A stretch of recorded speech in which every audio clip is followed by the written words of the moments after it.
Hi, it's Anymovie Kim here. Today we're gonna talk about a sci-fi movie from 2009 called Surrogates. There will be a lot of spoilers, so be aware. In the near future, humans have created remotely controlled androids called surrogates. It enables everyone to live in an idealized form they desire. Surrogates were created by an inventor named Dr. Cantor. It was initially designed to help disabled people, but eventually commercialized. So most people are using surrogates while they remain safely at home. As society began to change, people started a movement against surrogates.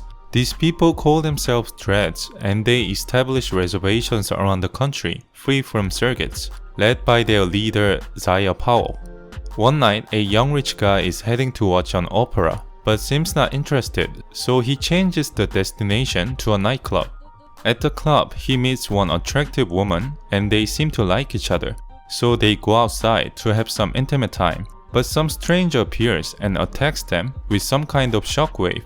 After that, FBI agent Jennifer and Tom arrive to investigate the scene. Victims were both surrogates.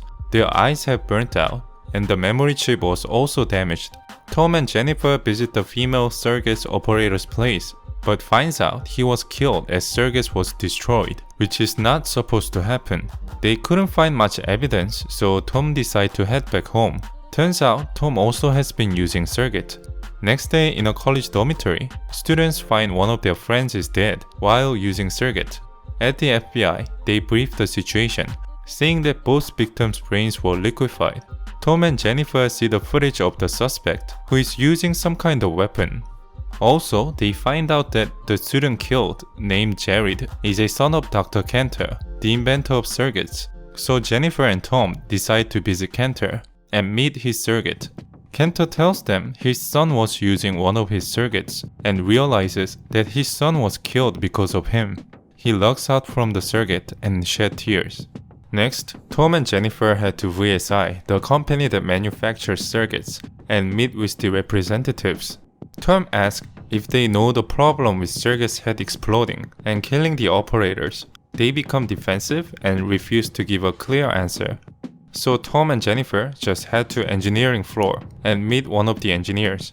They show him the damaged identity chip. The engineer tells them something similar happened with military surrogates. So Tom and Jennifer go to a military camp where soldiers are using military surrogates to train. The military supervisor tells them they have nothing to do with the problem. Without getting much evidence, they come back to the office. But Jennifer manages to identify the man who used the weapon to destroy and kill surrogate operators, a non-surrogate user, Miles.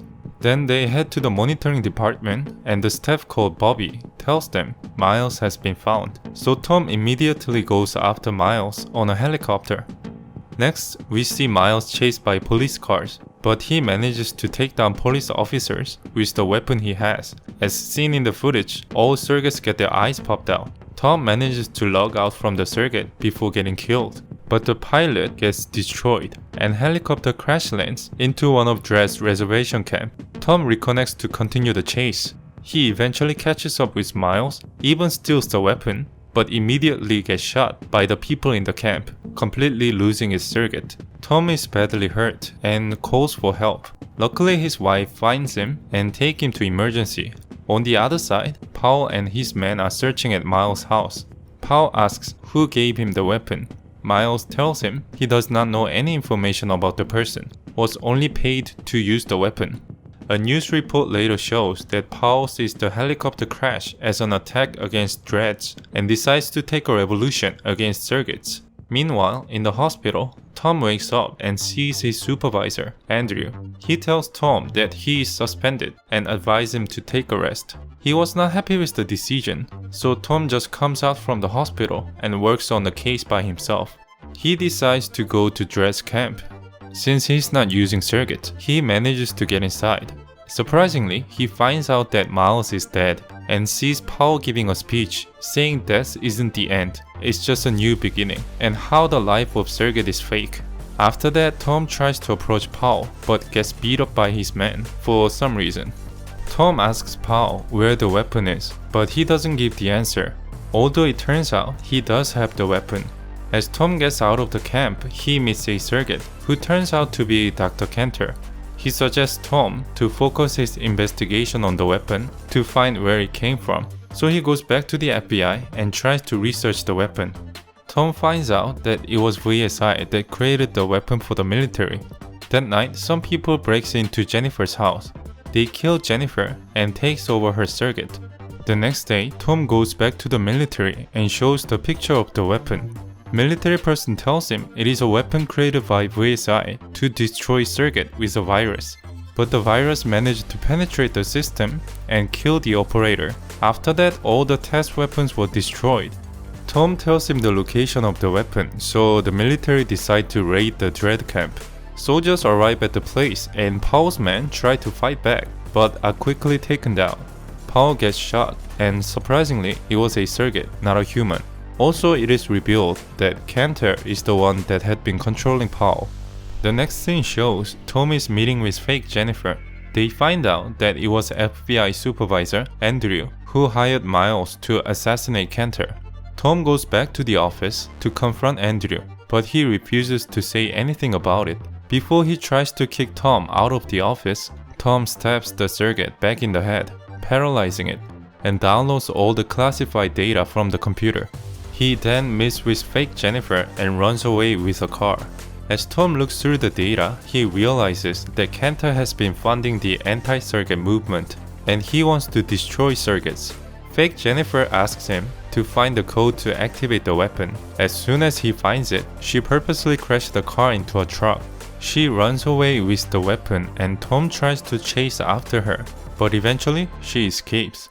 Fake Jennifer goes to FBI's network system and tries to transfer the virus into every circuit to destroy them and kill the operators.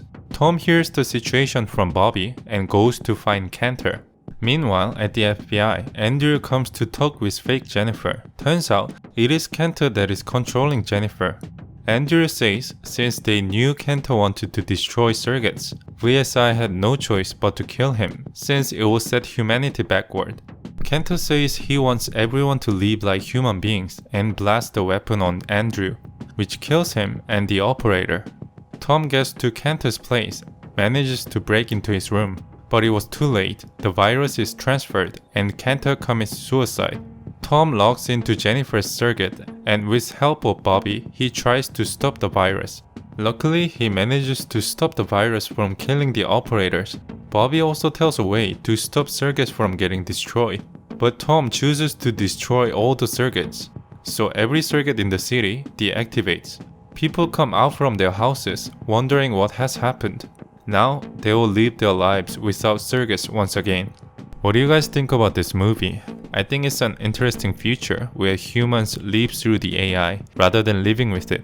If you guys liked the video, please leave a like and sub with a bell notification. And I hope you guys have a great day. See you guys next time.